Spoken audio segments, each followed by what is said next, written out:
세상에 태어난 우리 모두 신토부리 신토부리 신토부리 신토부리 신토부리 신토부리야.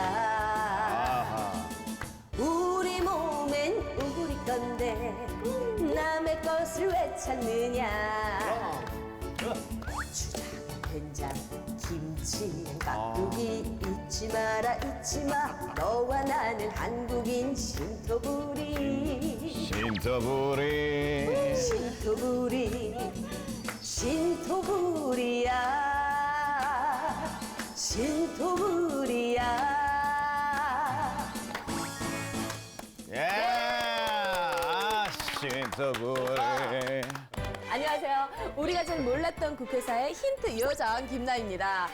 베이로 선배님이 신토부리로 오늘 문을 활짝 열어봤어요. 근데 혹시 오늘 주제 감이 오시나요? 신토부리 전 알아요. 예, 뭔지 알아요? 신토부리는 그게 우리 땅에서 키우는 농산물이 우리 몸이랑 잘 맞다라는 그런 뜻이잖아요. 그래서 오늘 주제 다 벌써 나왔어요. 크리스찬의 신토부리는 뭐예요? 신토부리요? 크리스찬의 신토부리. 다코 아니겠습니까? 타코.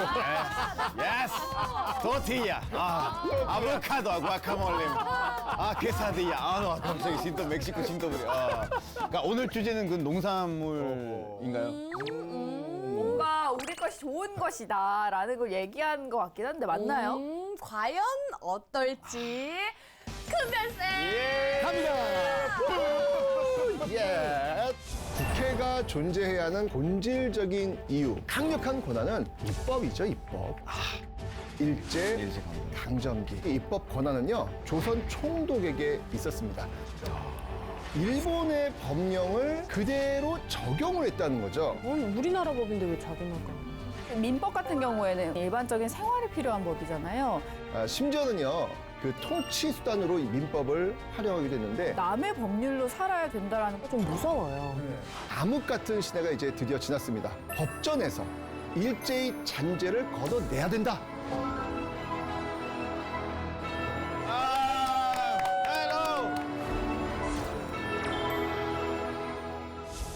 안녕하세요. 대한민국 국민 모두가 국회사를 잘 알게 되는 그날까지 여러분과 함께하는 김달센 최태성입니다. 예. 자, 본격적인 이야기 앞서서요. 오늘도 통통 튀는 Z세대 생각을 들려줄 게스트 분을 모셨습니다. 이호연 학생, 어서 오세요. 안녕하세요. 저는 성균관대학교 경영학과 19학번에 재학 중인 이후연입니다. 반갑습니다. 저는 이제 Z세대를 대표해서 나왔는데요. 네, 요즘 제 친구들이 국회사에 대해서 잘 모르더라고요. 그래서 오늘 저의 두 어깨가 많이 무겁습니다. 오늘 선생님께 많이 배워서 친구들한테 잘 설명해 주도록 하겠습니다. 아유, 말씀을 너무 잘하시는데 앞으로 뭘 하고 싶으신 거예요? 저는 이제 아나운서에 대한 꿈. 또 장혜원 아나운서 발악이 나왔습니다, 또. 진짜 국회에서 저 없으면 어떻게 하려고 그래요, 진짜. 자, 오늘의 주제는요. 여러분들의 그 예측대로 농산물. 아까 멕시코 농산물 뭐라고요? 예, 다코입니다. 토티야, 와카테, 와카몰레, 케사디야. 알았어요. 자, 농산물과 그럼 관련될 것일까요? 힌트를 좀 더 드리자면요. 국회가 존재해야 하는 가장 본질적인 이유. 그럼 뭐라고 생각하세요? 국회가 존재하는 가장 본질적인 이유. 우리 많이 배웠잖아요. 늘. 따란따란 어디선가 누군가의 무슨 일이 생기면 딱 나타나서 국민들의 어려움을 해결해주는 장소가 아닙니까? 국회. 출연료를 받아갈 이유가 있네. 한몫한다. 네. 제 생각에는 그것도 맞지만 국회의 가장 큰 권한은 입법 아닐까. 입법. 네, 법률을 제정하는 게 가장 크지 않을까. 맞습니다. 우리가 사실 계속해서 시즌 1부터 이야기했던 국회가 하는 일, 바로 법을 제정하는 일이라고 제가 말씀을 드렸는데요. 자, 어쨌건 좋습니다. 오늘의 주제를 한번 속기록 키워드로 확인해 보도록 하겠습니다. 오늘 속기록 키워드 공개합니다. 민법전. 민법전과 신토부리가 어떤 관계가 있죠? 크리스티안. 그러니까 없는 민법전이 것 무슨 뜻 같아요? 모르겠어요. 민법? 혹시 고기전을 떠올리시는 건 아니겠죠? 근데 맛있을 것 같아요. 만약에 음식이라면. 예. 그걸 떠올리진 않았죠? 예. 모르겠어요. 근데 신토불이랑 관계가 없을 것 같은데 오늘 힌트송 제가 봤을 때 좀 미스 아닌가요? 아유, 무슨 말씀? 죄송합니다. 자, 오늘의 주제 그럼 지금부터 찬찬히 한번 살펴보도록 하겠습니다. 자, 먼저 속기록 내용인데요. 우리 예원 씨 한번 좀 읽어봐 주시죠. 민법전이 우리 손으로 제정되어야 한다는 것은 8.15 해방 이후에 민족적 과업의 하나였던 것입니다. 주지하시는 바와 같이 현행 민법 제3편은 구 일본 민법을 의용하고 있고 친족 상속편은 일부 일본 민법 의용을 제외하고 2조 1의 구 관습을 그대로 적용하고 있었던 것입니다. 일본 민법은 19세기 후반기에 독일 민법 제1초안을 본딴 것으로 20세기 후반기인 오늘에는 시대적인 거리가 현저하고 특히 친족 상속에 관한 관습법은 이미 구시대의 유물인 것으로 그 대부분의 내용이 우리 헌법 정신과 모순되므로 친족 상속법의 제정을 시급히 필요했던 것입니다. 네, 대한민국 정부 수립 이전 우리나라는 사실 가슴 아픈 그런 역사의 한순간이 있었습니다. 어떤 시기였죠? 일제강점기. 예, 맞습니다. 일제는 우리의 주권을 강탈하고요. 행정, 입법, 사법, 군대까지 손에 쥐고 우리의 주권을 완전히 가져갔었죠. 네, 우리의 말과 글을 못 쓰게 하는 건 또 물론이고 그 일본과 조선은 하나라는 그런 내선 일체를 내세우면서 천황을 숭배하도록 강요하기도 했잖아요. 맞습니다. 심지어는요. 지금 대한민국의 그 입법 권한은 국회에 있습니다. 그런데 일제강점기 입법 권한, 대한민국 국회가 있는데 일제강점기 입법 권한 혹시 어디 있는지 아세요? 당시에도 국회 같은 게 있었을까요?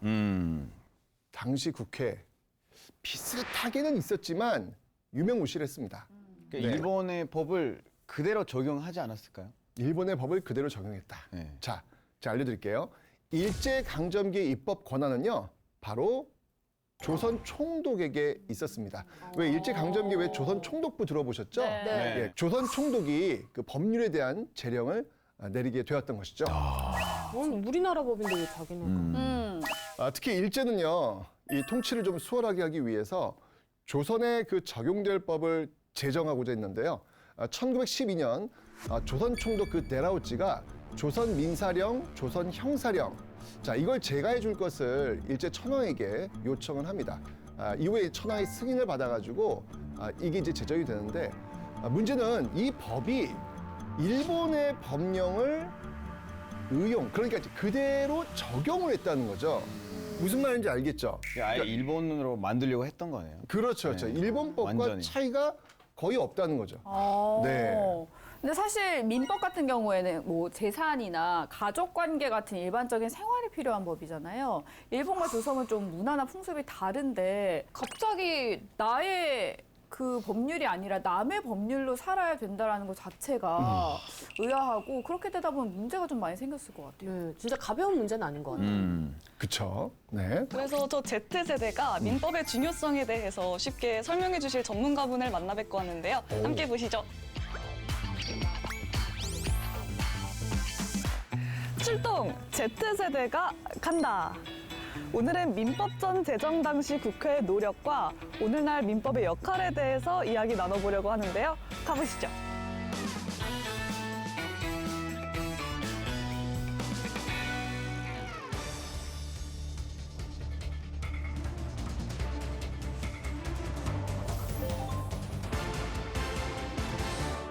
민법이란 무엇인가요? 민법에 대해서 간단하게 설명 부탁드리겠습니다. 국가의 기본을 정하는 법은 그 헌법이라고 얘기를 하는데요. 시민으로서의 기본적인 법률 관계를 규율하는 그 사인 간의 기본법이 바로 민법이라고 할 수 있습니다. 그렇다면 우리 삶에서 민법이 중요한 이유가 무엇인가요? 식당에서 예를 들어서 밥을 사 먹는 거, 또 버스를 이용하는 거, 또는 집에 전세 계약을 체결하는 거, 이런 것이 전부 다 민법에 나와 있는 내용이기도 합니다. 근데 보통 이러한 민법은 생활관계가 별 문제 없이 진행되는 경우에 나타나지 않는데요. 당사자 간에 다툼이 있거나 하는 경우에는 민법전에 의해서 그 분쟁을 해결하게 됩니다. 부부관계를 잘 유지하고 있다가 일방 당사자의 잘못으로 이혼을 청구하게 되는 경우에 잘못을 저지른 자가 이혼을 청구했을 때도 그리고 또 잘못을 저지르지 않은 타방 당사자는 혼인 관계를 계속 유지하고 싶은 경우에도 이혼이 되어야 하는지 여부에 대해서 판단하는 기준이 바로 민법이 되겠습니다. 그러한 점에서 민법은 여러분들의 실생활에서 매우 깊이 관여되어 있는 법이라 할 수 있을 것입니다. 네, 만약에 일본의 민법을 그대로 적용했다면 어떤 문제점이 발생했을까요? 독립국가라면 그 법 체계에 있어서 그 자주적인 내용을 갖고 있어야 될 것입니다. 그러니까 독립국가인 경우에는 당연히 헌법이 존재해야겠죠. 그 헌법은 국가의 기본 틀을 정하는 법일 겁니다. 만약 일본법을 그대로 적용했다면 일본 사회에서 일본인들에게 가장 적용되는 것이 바람직한 내용을 우리 국민들에게도 그대로 적용된다. 현실 생활, 우리 대한민국의 국민들의 현실 생활에 맞지 않을 것이다라고 하는 점이 첫 번째고요. 자주 독립 국가로서의 기본 틀을 만들기 위해서는 헌법뿐만 아니라 개인 간의 법률 관계를 규율하는 민법도 당연히 갖춰야 될 것이다. 이렇게 생각할 수 있습니다. 저는 사실 경영학과라서 법을 잘 모르거든요. 근데 민법은 또 국민의 기본적인 생활을 안정화하는 그런 최소한의 장치로서 적용을 하고 있기 때문에 그만큼 또 중요하다는 사실을 많이 알았습니다. 네. 법 공부 좀 해봤어요? 교양 시간에 졸았습니다. 근데 이렇게 중요한 민법을 우리 실정에 맞게 해도 모자르는데 그걸 일본 거를 갖다 쓴다고 생각하면 진짜 너무 속상해요. 진짜. 당연하죠. 이게 굉장히 괴리가 있어요. 실정에 맞지 않다는 것을 사실 일본도 잘 알고는 있었습니다. 그래서 초창기는요, 가족관계, 상속관계에 대해서는 조선의 관습에 따른다라고 하는 그 예외 조항을 두기는 합니다. 예를 들면 이런 거잖아요. 조선시대에 상속 같은 경우에는 남자와 여자 같은 경우에 누구한테 좀 더 많이 몰아줬죠? 남자. 네. 왜냐면 그 유교적인 어떤 그런 이론 속에서 나온 거잖아요. 그게 우리나라의 어떤 문화란 말이에요. 그런 것들은 옳고 그르고 떠나서 우리 어떤 문화였다는 이야기죠. 이제 그런 것들을 일본법을 그냥 바로 적용을 시켜버리면 이게 괴리가 생길 수밖에 없는 거죠. 그래서 가족관계나 뭐 상속관계나 뭐 이런 것들에 대해서는 좀 예외 조항을 두었다라는 건데, 근데 이게 이제 초창기에 그랬고요. 여러 번 그 개정을 거치면서요, 이것마저도 일본의 민법을 의용을 하게 됩니다. 심지어는요, 그 통치 수단으로 이 민법을 활용하게 됐는데, 예를 들면요, 이런 게 있어요. 1939년에 조선 민사령을 개정하는데요, 주요 골자가 뭐였냐면 굉장히 유명한 겁니다. 이건 뭐 시험에도 잘 나오죠. 예, 일제강점기 1930년대 민족 말살 정책의 일환에서 나왔던 가장 중요한 일제의 정책은 바로 이름을 바꾸는 것. 네 글자. 뭘까요? 저요. 잠시만요. 이렇게 전멸되면 안 돼요. 아니에요. 네, 기회를 이렇게. 드리는 거예요. 나이가 어리면은 분해전이 저희보다 한 1초 빨라요. 나 들고 알았는데 기회를 그래요? 자, 기회를 드리겠답니다. 자, 그러면 감사합니다. 자, 기회 받고 네, 정답은 정답은 창씨개명입니다. 창씨개명. 개명. 맞습니다. 나연 씨 이게 뭐예요? 창씨개명. 이게 뭐 하자는 거예요? 이름을 바꾸는 거죠, 일본식으로. 맞습니다. 역시 알고 있네. 그래. 그런데요, 이게 일본식으로 이름을 바꾼다는 의미가 뭐냐면, 뭐 예를 들면 뭐 명자는 뭐 아끼고 또는 뭐 순자는 뭐 준고 뭐 이렇게 바꾼다, 이렇게 생각하시면 요게 그치는 게 아니고요. 사실 우리는요, 이게 혈족 개념이잖아요. 예를 들면은 우리 장현 씨는 어디 장씨예요? 인동. 오, 좋은 집안이시네요. 인동장 씨. 네. 크리스티는 어디 집안이에요? 저는 멕시코시티 안. 안씨. 안씨. 시티 아니니까. 네, 멕시코시티 안씨. 네. 멕시코 안. 멕시코. 네, 지금 우리는 지금 보면 알겠지만 김씨 조상으로부터 이어지면 김씨고요. 또 장씨 조상으로부터 이어지면 장씨. 요렇게 지금 우리는 본관하면서 이렇게 이야기를 하고 있잖아요. 혈족 개념이에요, 혈족 개념. 그래서 그 지난 월드컵 때 그게 이슈가 됐잖아요. 그 어떤 이슈요? 한국 팀의 수비 선수들은 거의 다 김이었잖아요. 그래서 네. 그 영상이 있는데 해외에서 나레이터가 소개를 하는데 보통 뭐 페르난데스 뭐 이제 송으로 소개했잖아요. 근데 in the defense we have Kim and also Kim. 야, 김밖에 없었어요. 네, 김이 너무 많아요. 엄청 헷갈립니다. 아니 근데 그건 사실 우리도 마찬가지였어요. 맞아. 어느 나라였지? 봤더니 맨 뒤가 스키. 폴란드. 레바노프스키. 예, 보스lov스키. 깜짝 놀래가지고. 그러네, 비슷하네. 그런 기억이 나는데 좋습니다. 이게 잘 그나마 이게 다 문화가 있단 말이에요. 있죠, 그죠? 있죠. 근데 일본은요, 우리 어떤 이 성씨 개념하고 좀 혈족 개념이 아니라 어떤 개념이냐면 가문 개념이었습니다. 자, 예를 들었어요. 천황이 그 나이씨 가문의 도쿠가와, 도쿠가와라는 씨를 이제 하살합니다. 그러면 이제 나이씨는 김나이가 아니라 도쿠가와 나이가 되는 거예요. 다시 말하면 이 창씨라는 게 이 창자가 어떤 창자인지 아세요? 창조할 때 창자예요. 그러니까 예, 창씨라고 하는 건 뭐냐면 그 씨를 만드는 겁니다. 그러니까 창씨 계명은 김, 최, 장, 이 뭐 이런 우리의 그 성을 버리고 일본에서 쓰는 어떤 기본 개념의 씨로 바꾸도록 한 거죠. 진짜 그 법이라는 장치를 통해서 우리 고유의 사회제도를 완전히 뒤바꾸려고 한 거네요. 당연하죠. 이거 좀 나카무라 예원. 낙가무라는 너무 근데 좀 진짜 너무 이미지가. 갑자기 너무 당황스럽죠. 네. 아니 우리가 지금 이렇게 얘기를 들어도 당황스러운데 굉장히 중요시 여겼던 그런 분들한테는 이건 받아들이기 정말 어렵지 않았을까 그런 생각이 듭니다. 자, 어쨌건 이 창씨 계명을 통해 가지고 우리를 좀 끈끈하게 연결짓고 있었던 그 혈연 집단의 그 힘을 좀 약화시키고 일제히 완전히 동화되도록 노렸던 어떤 그런 수단적 방법으로 이걸 활용을 했던 것이죠. 근데 제대로 알고 나니까 좀 무서워요. 네. 그래서 법을 바꾸는 게 굉장히 중요한 것 같아요. 우리의 어떤 그 생활과 관련된 법. 그러니까 진짜 우리한테 훅 들어오잖아요. 사실 형법 같은 경우에는 뭐 나이 씨가 뭐 누굴 훔쳤다거나 뭐 누굴 뭐 때렸다거나 뭐 그랬을 때 뭐 연결될 수 있지만 죄를 졌을 때 이게 민법이라고 하는 우리 생활과 이렇게 관련된 거기 때문에 이게 굉장히 우리한테는 그 미치는 게 크잖아요. 아니 우리가 사실 뭐 경찰서 갈 일은 별로 없잖아요. 그렇죠. 이 민법은 우리 이렇게 생활과 아주 밀접하게 연결되어 있다라고 볼 수 있는데, 자, 이런 그 일본의 그 민법전 아래요, 그 암흑 같은 시대가 이제 드디어 지났습니다. 뭐 때문에? 해방을 맞아요. 그렇죠. 해방을 맞았기 때문이죠. 1945년 광복을 맞이한 겁니다. 자, 그러면 이제 우리 뭐 해야 될까요? 국회가 나서야죠, 이제. 법을 고쳐야죠. 아까 그거 다시 한번. 따란따란따란따란따란 어디선가 어디든 뭐다? 까먹었어. 맞습니다. 네, 어디선가 갑자기 또 이제 국회가 나와야 되겠죠. 네. 자, 그래서 1948년 그 제헌국회가 시작된 그해 9월 15일 이 대통령령 제4호 법전 편찬위원회 직제 공포에 따라서요, 이 법전 편찬위원회가 구성이 됩니다.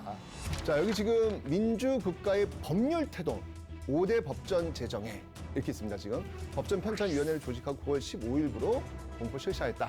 이런 내용이 지금 나와 있는데, 이 법전 편찬위원회 내의 그 민법분과위원회는요, 1948년 12월 15일부터 민법 초안 작성에 착수를 합니다. 우리가 지금 이 의회를 제헌의회라고 하잖아요. 이 제헌의회가 정말 많은 일을 한 거예요. 네. 헌법 제정도 헌법 제정이지만 또 이런 민법 같은 것도 디테일한 그런 부분도 지금 제정을 한 거죠. 이 제헌의회에서 어떤 활동을 했는지 한번 좀 보시면요, 깜짝 놀라실 텐데요. 당시 국회에서도요, 법전에서 일제히 잔재를 걷어내야 된다라는 목소리가 거세게 나옵니다. 이게 바로 이제 제헌의회가 했던 일들 중에 하나인데, 당시 속기록을 좀 한번 보도록 하겠습니다. 여러분 아시다시피 우리나라는 법전 편찬 사무가 대단히 긴급합니다. 해방 이후 만 4년이 되어 오지만 아무것도 형법, 민법 몇 조 찾는 것도 일제의 잔재입니다. 이것을 하루바삐 쓸어내야 합니다. 우리나라에 자주한 법률이 있고 우리의 독특한 법률이 있어야 합니다. 만일 하루바삐 일제의 잔재를 쓸어내지 못한다면 이는 우리 민족적인 큰 모욕이라고 생각합니다. 그런 까닭에 법률편찬위원회에서는 책임을 가졌습니다. 부위원장의 책임이 있습니다.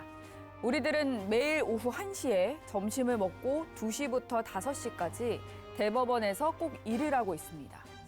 그래서 이와 같이 일을 해서 형법과 민법은 9월 달에 탈고가 될 것입니다. 지금 80여 명이 일에 분주하고 있는데 밤 2~3시까지도 기초하고 있는 형편인데, 만일 이 시일을 지연한다면 금년 9월 달도 외정 법률을 그대로 쓸 것이요. 내년에도 쓸 것입니다. 진짜 하루빨리 좀 일본 민법전의 잔재를 없애고 우리 실정에 맞는 법을 만들자. 그러면서 막 새벽까지도 엄청 열심히 일을 하고 계시네요. 진짜 감동이지 않아요? 네. 새벽 2시, 3시, 4시까지 정말 눈에 불을 켜고 일을 하고 있는 당시 그 재연의회 의원들과 그 함께했던 그 분들의 모습들이 이렇게 아주 선명해 보여져서 다시 한번 참 감사하다라는 말씀을 제가 그러니까요. 드리게 되네요. 이게 우리 땅에 우리 법전이 있어야 한다라는 그러니까. 뜻이잖아요. 그래서 신토부리를 아유, 그래요. 이렇게 부른 거였군요. 아, 맞아요? 맞습니다. 이거였구나 이거. 딱이었네요, 오늘. 그러니까요. 네. 정말 절실하게 정말 찐으로 열리라는 그 국회의 모습이 잘 보이는 것 같습니다. 9월 달에 탈고가 될 거라고 할 정도로 정말 박차를 가하는 그런 모습을 지금 우리가 확인을 했는데 그런데 말입니다. 10년 뒤인 1958년에 공포가 됩니다. 어떡해. 10년 뒤요? 네. 너무 먼 거 아니에요? 아니, 당장이라도 탈거할 것처럼 그랬잖아요. 맞아. 그러면서 일을 안 한 거 아닌가요? 뭐 이런 의심이 또 들죠? 뭐야? 어디 갔어 원경? 아 여기 있다. 왜?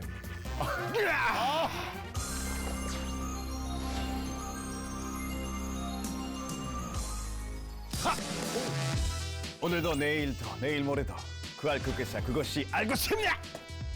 의 시작되겠습니다. 아, 예. 박수! 예, 반갑습니다. 알고 싶어요. 네. 자, 민법안 작성에 이렇게나 진심이었던 국회였는데 왜 민법안 공포까지 이렇게 오랜 시간이 걸렸을까요? 궁금하시죠? 네. VCR 준비했습니다. 함께 오. 보시죠.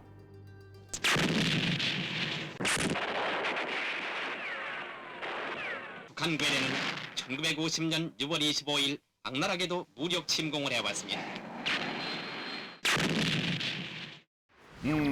전쟁. 네, 바로 6.25 전쟁. 6.25 전쟁이었죠. 네. 네. 대한민국 정부가 수립되고요. 민법안 개정에 박차를 가하려던 그때 6.25 전쟁이 터진 겁니다. 네. 혹시 예정에 우리 그 천시 국회라고 그 주제를 가진 적이 있는데 나이 씨 혹시 기억나시는지? 그때 혹시 부산으로 국회가 옮겨가고 막 맞아요. 의원들도 사라지고 그랬을 기억나시네요. 때요. 맞아요, 맞아요. 네. 네. 그때는 너무 정신이 없어서 속기록이 없었잖아요. 그러니까요. 맞아요. 법천 편찬위원회도 마찬가지였습니다. 6.25 전쟁이 발발하고 북한군이 파죽지세로 서울로 향해서 돌격했는데 부산으로 비난을 갔었죠. 그렇죠. 맞아요, 기억나시죠? 맞아요. 네. 난리통의 법안 기초 자료도 분실됐고요. 아유, 분실됐구나. 그리고 법천 반천위원회 위원 일부가 납북되거나 사망하는 비극을 겪어야 했었습니다. 없어지고 만드시는 분들 사라지시고 그렇죠. 진짜 난리네. 그래서 민법 편찬 사업이 지체된 거죠. 네. 누구의 그 식민지가 아니라 이제 주권 국가로서 한 발 내디디려고 했는데 진짜 6.25 전쟁은 언제 들어도 정말 안타까운 역사인 것 같습니다. 그렇습니다. 하지만 국회는 멈추지 않았습니다. 전쟁 중에서도 계속 민법조안에 관한 회의를 했고요. 그리고 초안 작성에 시작한 지 4년 만인 1953년 7월 4일 민법 초안을 완성합니다. 진짜 전쟁에도 정말 열심히 했네요. 그렇죠. 열정. 오케이! 자, 오늘까지 하겠습니다. 오늘도 내일도 내일 모레도 그알 그것사 그것이 알고 싶냐? 였습니다. 감사합니다. 아, 정말 이 전쟁 중에 이 국회의원들이 정말 고생 많이 하셨구나라는 걸 알 수 있는데 얼마나 또 노력했는지 한번 속기록으로 한번 확인해 볼 텐데요. 오. 자, 먼저 키워드 한번 보시죠. 자, 키워드 두둔. 불철주야. 크리스티안 무슨 뜻일까요?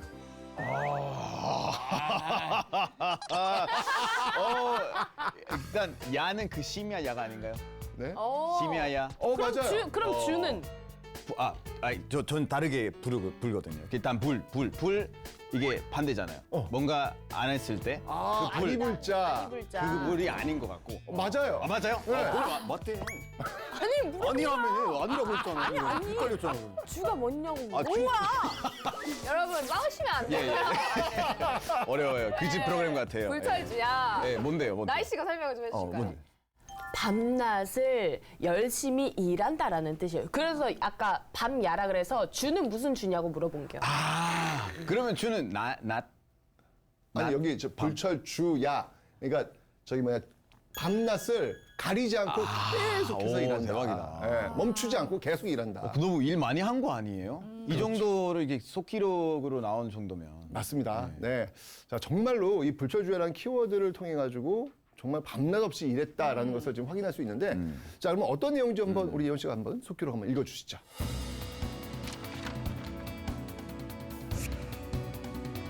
형법, 민법, 상법, 민사소송법, 형사소송법 이러한 것이 다 외정시대에 쓰고 있던 그 법률을 그대로 쓰고 있는 것입니다. 이런 관계로 적어도 그 대통령 재임 중에 기본법 6법만은 통과시켜 놔야 될 것입니다.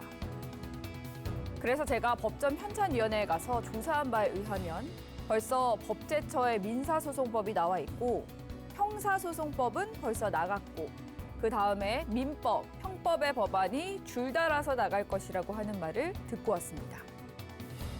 우리 국회가 하루라도 빨리 예전에 우리를 침략한 외색을 일소하고 이 법률의 통과가 혹 부득이한 일이면 모르지만 하루가 바쁜 일입니다. 그것을 다 하자고 하면 아까 운영위원장 말씀과 같이 그동안 시간이 짧으리라고 생각합니다.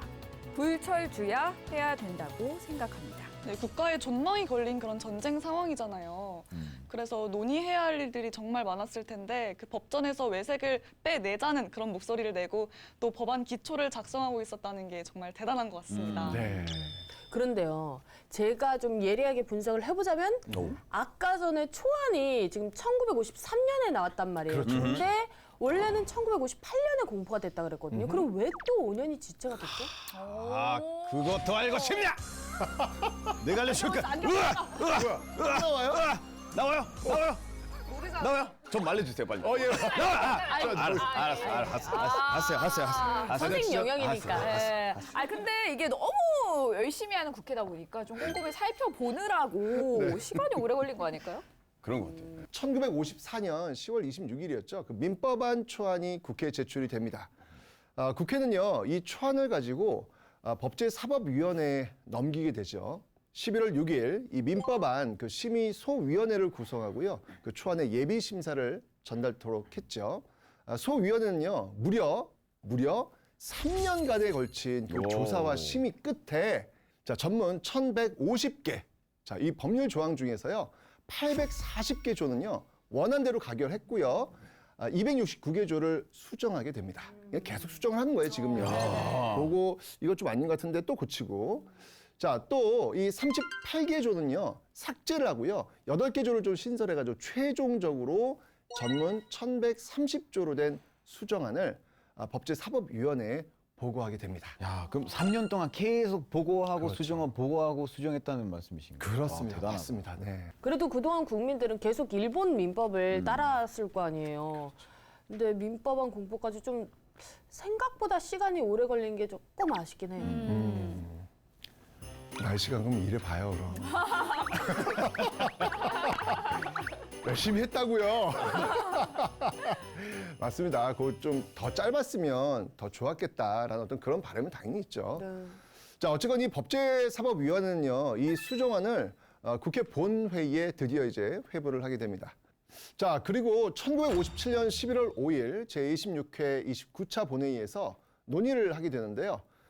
초대 대법원장인 김병로가 민법안을 설명을 합니다. 사진 한번 보실까요? 자, 이 내용인데 이 김병로 대법원장은 우리나라 초대 대법원장인데 지금 이제 본회의에 올라왔던 민법안을 가지고 설명을 하는 어떤 그런 내용입니다.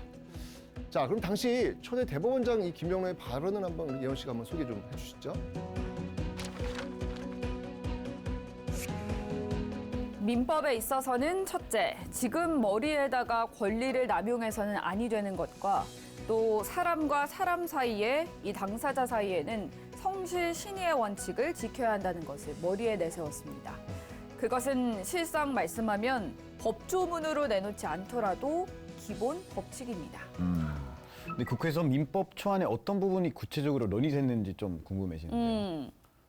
네, 그 부분은 제가 직접 여쭤보고 왔습니다. 네, 광복 이후에 우리나라가 그 일본 민법, 그러니까 의용 민법을 탈피하고자 정부와 국회가 합심을 해서 우리 손으로 직접 만든 민법을 제작했다고 알고 있습니다. 그래서 당시에 일본 민법을 탈피하기 위해서 어떤 부분을 중점적으로 논의했나요?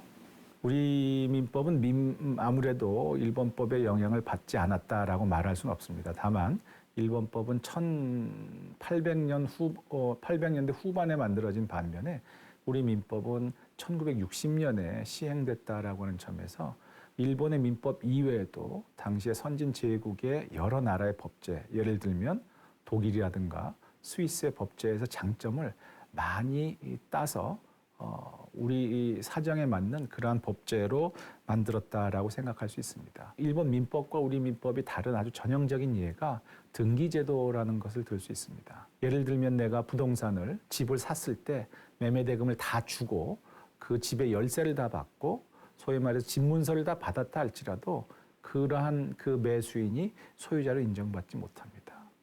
등기가 돼야지 소유권 인정받게 된다는 점이 아주 특징적인 내용이죠. 바로 이러한 점은 우리 민법이 제정될 당시부터 갖고 있었던 아주 큰 특징이고요. 등기권 같은 법안은 지금까지도 우리의 생활을 많이 보호해주고 있잖아요. 제가 또 경영학과라서 사실 법에는 큰 관심이 없었는데요. 그 법, 특히 그 민법 같은 경우에는 그 우리 삶에 영향을 많이 미치기 때문에 초안을 만들고 수정, 보완하고 또 개정하는 그런 과정들이 다 치열하게 이루어져야겠다 이런 생각을 했습니다. 아, 진짜 법안 이 제안의 중요성은 몇 번을 강조해도 지나치지 않는 것 같아요. 아까 그 김병로 대법원장이 이 얘기를 했잖아요. 민법의 제일 중요한 건 뭐냐면 서로에 대한 신이다. 신뢰거든요, 신뢰. 그러니까 신뢰이기 때문에 이 민법이라는 게 너무 어느 한쪽에 치우쳐버리면 누구는 또 손해를 보기도 피해를 보게 되잖아요. 그래서 그 균형을 잘 맞춰야 되기 때문에 이 법안 하나하나를 만드는 데 있어가지고 정말 신중할 수밖에 없는 거예요. 뿐만 아니고요. 지금 우리가 예를 들면 집을 전세로 계약을 하면요. 그 계약 기간 동안은요. 그 집에 온전히 살 수 있는 게 당연하게 지금 되어 있습니다. 그리고 이 중에 전세 사시는 분. 야, 한 명도 없어요? 네. 월세일 수도 있잖아요. 월세일 수도 있고. 저희 전세인데요. 요즘은 지금 전세를 딱 살잖아요. 그러면 한 번 더, 예를 들면 2년 계약했잖아요. 그러면 한 번 더 찬스를 쓸 수 있어요. 한 번 더 살 수 있는 권리가 네, 주어집니다. 뭐 이런 어떤 그 권리. 그러니까 저는 적어도 내가 의지한다면 4년은 그냥 살 수 있는 살 수 것이죠. 있어요, 맞아요. 2년 계약했지만 2년 더 살 수 있는 그런 권리가 주어지는 것이죠. 그리고 또 이 보호도 받을 수 있습니다. 이전에는요 전세 사는 사람에 대한 그 보호 장치가 법으로 없었어요. 근데 초기 민법 안에서 이 전세권이라는 것에 대해서 논의를 합니다. 그러니까 전세권으로 임대인, 임차인 이 쌍방 보호를 하기 위한 그런 어떤 내용들도 들어가 있는 거죠. 이게 어떻게 보면 너무 감사한 논의인 것 같아요. 왜냐면 또 외국인들도 뭐 한국 사람들도 그럴 거 아니에요. 뭐 촌세로 이렇게 살려고 했는데 갑자기 쫓겨나는 상황이 발생할 수도 있고 법적으로 보호를 받진 못하고 뭐 그런 거는 다 잡아주니까 너무 좋은 것 같아요. 그만큼 우리 국회가 우리나라 민법전을 만들기 위해서 다방면을 생각하고 애썼구나라는 게 느껴져요, 진짜. 사실 너무나 좀 당연하게 생각했던 것들인데 중요한 거라고 생각을 못했을 수도 있어요. 너무나 우리에게 좀 익숙하기 때문에 누군가 제안을 하고 입안을 하고 또 논의하지 않았다면 이런 법이 없는 거잖아요. 그래서 다시 한번 국회의 역할이 얼마나 중요한지 알게 됐어요. 너무 중요하죠. 법이라는 것이요 국민 전체의 권리를 보호하고요 사회 질서를 유지하는 겁니다. 그래서 당시 국회에서는요 정말 다양한 입법안을 두고 정말 열띤 논의를 거칠 수밖에 없고 거쳐야 합니다. 또 이런 어떤 법 외에도요 특히 가족법, 이 가족법에 대해서는요 정말 이 치열한 논쟁이 오고 갈 수밖에 없는데 왜냐하면 이 가족법은 기존의 우리 전통과도 또 연결이 되잖아요. 그렇네요. 그래서 이걸 한번 건드린다라고 하는 게 이게 어마어마한 변화를 가져올 수 있는 거거든요. 자, 어떤 치열한 논쟁이 펼쳐지는지 자, 우리 한번 그 국회사 극장을 한번 들어가 보시죠.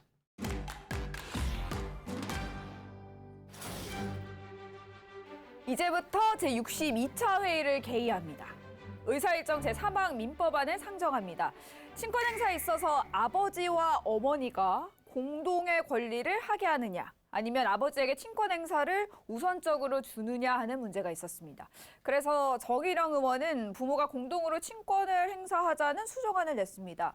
윤영남 의원의 부연 설명 부탁드립니다. 헌법 정신으로 말하자면 남녀가 평등이요. 아버지나 어머니가 다 같이 평등이요. 그 권리를 동일하게 행사한다는 것은 남녀 평등, 부모 평등의 원칙에 의해서 이 수정안이 타당하다고 생각합니다. 여권을 보호하라! 아버지만 부모냐! 보호하라! 보호하라! 지금 소위 해바라기회라는 경기여고 28회 동창생들이 국회의사당 앞에까지 와서 시위를 하고 있습니다. 여권을 무시하고 남권만을 존중하는, 또 아버지만을 존중하는 시위를 멈춰야 합니다. 아니, 친권을 행사하는 데 있어서 부모가 의견을 맞지 않는 경우가 있지 않습니까? 그럴 경우를 대비해서 아버지에게 권력을 줘야 한다고 이겁니다. 참 유감입니다. 협의가 잘 안 될 때 아버지 의견을 따라간다고 하는 것을 법률상에 규정하지 않더라도 부모의 사전 협의가 충분히 있을 것입니다. 이 수정안은 꼭 통과시켜 주시기를 간절히 바라는 바입니다. 그럼 표결하겠습니다. 거소해 주시기 바랍니다. 재석 106인, 찬성 21표, 반대 0표, 찬성이 과반수 이하이므로 미결되었습니다. 아니 남녀 평등은 헌법의 기본 권리라니까. 정말 그 당시 사회상을 여실히 보여주는 그런 국회사 극장이었습니다. 근데 당시만 해도 남존 여비 사상이 꽤 강했기 때문에 법안에 대해 논의를 할 때도 당연히 논란이 있을 수밖에 없겠죠. 예전에 우리가 다뤘던 동성동본 혼인금지법, 이것도 이제 이때 논의가 되는 거예요. 왜냐면 그것도 역시 민법과 관련된 거기 때문에 네네. 논의될 수밖에 없는 것이죠. 저도 아까 너무 몰입하니까는 정말 욱하더라고요. 아, 그래요? 한편으로는 이 당시부터 격렬하게 논의가 이루어졌기 때문에 지금 우리가 이렇게 양성평등에 한 걸음 더 가까워진 게 아닐까 하는 생각이 듭니다. 네, 맞습니다. 자, 이렇게 마지막까지 정말 치열한 회의를 거친 끝에요. 민법안이 1957년 12월 17일에 의결이 됩니다. 그리고 1958년 2월 20일 드디어 대한민국의 손으로 만든 대한민국의 첫 번째 민법이 공포됩니다. 자, 이 정말 역사적인 날 아니겠습니까? 네. 그러니까요. 자, 이 역사적 순간을 한번 사진으로 한번 보도록 하시죠. 야, 민법 공포식장. 이게 얼마나 대단한지 이게 보이시죠, 이게. 네. 와. 근데 좀 추우시겠다. 6월달이라서 아이고 야외에서 지금 그 땅이 막 질퍽질퍽해 그러니까요. 보이고. 눈 내리고 이제 그런 데서 야, 우리 민법이 또 이런 환경에서 공포가 됐네요. 기분이 좀 이상했을 것 같아요. 왜냐면 10년이나 걸렸던 그 민법전이 세상에 드러내는 순간이잖아요. 맞아요. 울컥하기도 맞습니다. 했네요. 근데 알고 보니까 진짜 그 감동이 배가 되는 것 같아요. 이 민법전이 10년이나 걸렸고 이렇게 치열하게 논의를 했다는 사실을 몰랐으면 그냥 그냥 국회 행사 중에 하나구나 하고 그냥 넘겼을 것 같거든요. 그렇죠. 자, 이렇게 공포된 민법전은요. 부칙 제28조에 의해서 1960년 1월 1일부터 시행되기 시작합니다.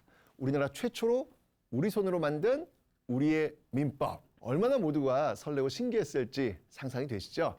자, 당시 그 기사 한번 보도록 하겠습니다. 새 민법 오늘부터 시행. 남녀 평등 구현. 권리본이 탈피. 의무본이 지양. 정말 우리 역사상 자주적으로 완성된 최초의 민법 대전인 새 민법이 와. 공포되었다. 이게 시행된 게 이제 1960년도부터네요. 그렇네요. 1월 1일부터. 그러니까 아주 먼 옛날부터가 아니에요. 그죠? 요 근래 이렇게 만들어진 겁니다. 네. 네, 아무래도 자주적으로 만들어서 시행되는 첫 민법이다 보니까 또 국민들의 관심과 기대를 한 몸에 받았을 것 같습니다. 근데 얼마나 좋아요. 이제 우리가 만든 민법 안에서 살 수 있다라는 어떤 자존감도 확 올라갔을 것 같아요. 그렇죠. 맞습니다. 네. 자, 우리 손으로 만든 우리의 민법전은요, 총 1139개 조로 되어 있고요. 그중 본문이 1111개 조고요. 나머지 28개 조는 부칙으로 구성이 되어 있습니다. 초안 작성과 그 심의에 있어서는요, 독일 민법전을 비롯한 많은 외국의 민법전을 참고하긴 했는데 사실 일본 민법전의 영향은 여전히 남아 있기는 합니다. 이게 왜냐하면 일본법이 주로 독일법에서 많이 와요. 예, 그러니까 그래요? 우리가 독일법을 이렇게 봐도 네. 결국은 돌고 돌아서 아하. 일본 쪽의 어떤 그런 민법적인 영향이 남아 있을 수밖에 없습니다. 그럼에도 불구하고요, 근대 사회 일원이 되고자 하던 그 문턱에서 일제강점기 6.25를 거친 그 아픔의 역사가 분명히 있습니다. 그 와중에도 근대사법에 관해 이렇다 할 정말 학문적 유산을 갖고 있지 않은 나라로서 이런 엄청난 큰 일을 드디어 우리가 해낸 거죠. 자주 독립 국가로서의 시민 관계를 규율하는 우리만의 법을 가지고 있게 됐다라고 하는 점이 가장 큰 특징이고요. 또 그러한 점이 한 번 만들어진 것뿐만 아니라 그 이후에 현실 생활에 맞는 개정 작업을 통해서 수차에 걸친 지금까지 약 22차례에 걸친 개정이 있었는데요. 그런 개정 작업이 오히려 지금은 다른 나라의 그 민법의 제정과 개정에 영향을 주고 있는 그런 상황입니다. 그런데요, 그 국회의 역할이 여기서 끝이 아니지 않습니까? 뭔가 법을 만드는 것도 중요하지만 그 이유가 더 중요하단 말이죠. 그렇죠. 근데 현실과 맞지 않는 법조항도 분명히 있었을 것 같아요. 맞아요. 네. 자, 여기서 사실 끝이 아닙니다. 민법은요, 제정 이후에요, 여러 차례 개정을 하면서 그 현실 규범력을 더욱더 높이고요, 민법전을 근대화시킵니다. 예를 들면 좀 전세권 같은 거죠. 네. 지금은 임대차 보호법으로 개정이 됐잖아요. 자, 여기 지금 개정의 역사를 좀 한번 살펴볼까 하는데요. 자, 지금 민법 개정 내용이 지금 1차부터 지금 쭉 변화하고 있어요. 1960년도에 이제 처음으로 이제 민법전이 이제 발표됐지만 그 이후에 계속 변화하고 있습니다. 계속 바뀌었네요. 네. 진짜. 저는 여기서 이제 제일 이렇게 기억나는 게 뭐냐면 요 4차 친족 상속편 개정 있잖아요. 네. 여기서 어떤 내용이 들어가냐면 이 이전까지만 해도 여기 이 법전에서도요, 어떤 내용들이 있었냐면 나이 씨는 혹시 지금 형제가 있으세요? 네, 누가 있어요? 언니요. 언니, 뭐 오빠나 남동생은 없어요? 없어요. 해당 사항 없고 땡. 어, 혹시 예원 씨는 혹시 저도 여동생. 여동생? 후연 씨는 어떻게? 저는 언니가 있습니다. 이렇게 남자가 귀해? 허허. 자, 크리스찬은? 전 누나 한 명, 여동생 한 명. 그래요? 예를 들면 예. 크리스찬이 이제 우리나라에서 태어났다고 한번 가정해 봅시다. 지금 이제 뭐 어쨌건 간에 지금 아들 하나잖아요. 네네. 그럼 만약에 부모님이 돌아가셨어. 아하. 멕시코에서는 부모님의 재산을 어떻게 나눠줘요? 법적으로 봤을 때. 법적으로요? 네. 일단 엄마 아빠는 그걸 써야 되잖아요. 그 문서는 어떻게 나눠줄지. 혹시 그걸 안 쓰시고 그냥 돌아가셨어. 그래서 법에 맡겨야 돼. 그러면 일단 뭐 3분의 1로 하지 않을까요? 정확히 모르나 정확히 보네요. 모르는구나. 네, 잘 몰라요. 알겠습니다. 네네. 이제 1990년 4차 이 상속 이전은 어떻게 했냐면요. 크리스티안과 그 여동생 또 누나가 있잖아요. 부모님이 돌아가셨어. 쓰지 않고 돌아가셨어. 이러면 크리스티안이 더 재산을 많이 받아요. 아, 남자이기 때문에. 남자라서. 아 진짜. 다른 이유 없어요. 와. 남자라서. 그랬구나 이 법이 옛날에. 왜냐면 이게 우리나라가 이게 남존여비가 워낙 강했기 때문에 조선시대부터 그게 쭉 내려와가지고 이게 1960년대 민법이 발표되었지만 여전히 그 민법 안에서도 그런 내용들이 규정돼 있었던 거예요. 그러다가 이 1990년 4차 친족 상속편 개정에서는 무조건 n분의 1. 아하. 예. 그 지금의 만약에 이제 부모님이 그런 걸 정해주지 않으면 만약에 이제 혹시 오빠가 있다고 가정했을 때 오빠가 내가 또 부모님을 또 모셨고 내가 또 뭐 부모님 제사도 지내야 되고 이러이러하니까 내가 좀 더 가져간다.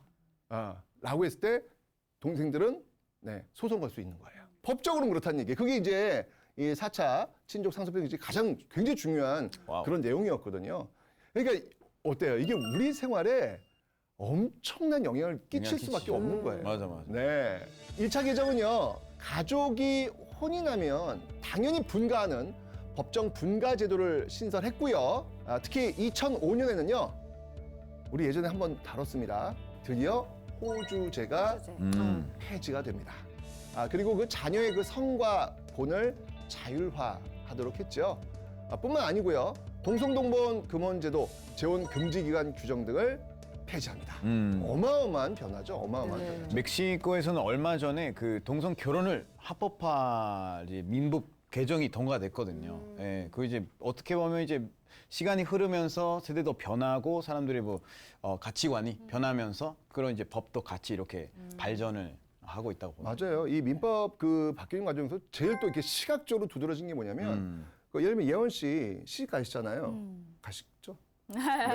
가잖아요. 그러면 그 옛날에 그 호적 등본이라는 게 있어요. 그 호적 등본에 보면 이제 아버지, 어머니, 그다음에 예원 씨 이렇게 있을 거 아니에요?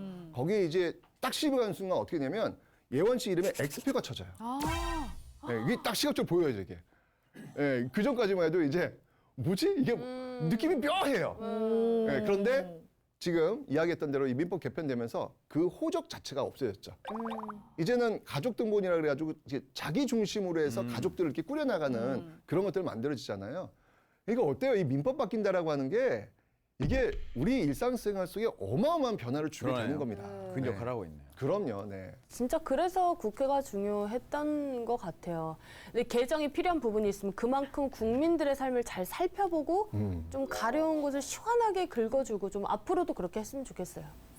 맞습니다. 아, 정말 이 국회가 다양한 곳에서 활동을 하지만 결국 국회가 갖는 가장 기본적이면서도 강력한 권한은 입법이죠, 입법. 법을 만드는 겁니다. 특히 민법에 대한 부분은요, 국민들이 가장 민감하게 받아들일 수 있는 그런 부분이기 때문에 많은 고민과 노력이 필요한 것 같습니다. 자, 오늘 저희가 이 민법 어떤 그 과정의 변천을 보면서 야, 국회의 역할이 얼마나 대단한가 이런 것들을 좀 확인할 수 있는 시간이었습니다. 자, 이제 정리할 시간이 왔습니다. 자, 바로 오늘의 후자랄 한마디. 오늘 나는 이것을 알게 되었다. 오늘 나는 대한민국의 애국심에 대해서 알게 됐습니다. 우와. 이제 법을 만들기 위해서 엄청 불철주야 사람들이 노력을 했잖아요. 이런 일들이 그 한국을 사랑하는 그 애국심이 없으면 못하는 그런 일이라고 생각을 했습니다. 네. 신토부리, 신토부리. 네, 진토부리. 좋네요. 오늘 나는 민법이 진짜 우리 생활 곳곳에 배어 있구나라는 것을 알게 되었습니다. 진짜 사실 법, 민법, 뭐 조항 하나하나는 잘 모르지만 내 생활에 있어서 내가 많은 영향을 받고 있다는 걸 오늘 새삼 알게 됐어요. 그럼요. 그래서 되게 국회에 감사함을 느꼈어요. 그럼요. 좀 간단하게 오늘 나는 법의 깊이를 알게 됐다. 오, 법의 네. 깊이. 왜냐면 저는 솔직히 이제 멕시코 법을 보면서 비판을 많이 하는 스타일이에요. 뭐 이 법 이딴 식으로 만들어 뭐 약간 그런 식으로 하는데 실제로 법의 역사를 법의 사연, 왜 생겼는지 이런 거 좀 더 자세히 살펴보면은 그 법에 대한 가치를 저도 잘 느끼게 되는 것 같아요. 오늘도 이렇게 이야기를 들으면서 뭐 예를 들어서 간단한 전세법인데 민법 스토리를 들어보면 어떤 혁명적인 순간이 없었더라면 그 법도 없으니까 그치 새로운 법이 나오면은 뭐 비판하지 않고 조금 더 자세히 알아보고 이제 의견을 만드는 게 더 좋지 않을까라는 생각이 들었습니다. 아, 너무 좋습니다. 오늘 나는 국회는 쉴 수 없음을 알게 됐다. 계속 뭔가를 제안하고 법을 만들어내고 그 불철주야 회의하는 과정을 거치잖아요. 우리가 지금 방송을 하고 있는 와중에도 국회는 쉼없이 달리고 있구나를 다시 한번 깨닫게 됐습니다. 그러고 보니까 국회는 삼치다. 싸움치다. 아니, 왜냐면 지금 얘기를 들어보니까 국회는 삼치다. 이렇게 제가 규정을 할 것 같아요. 삼치가 어떤 특성이 있냐면 삼치는요, 그 물에서 쉴 수가 없어요. 쉬는 순간 죽어요.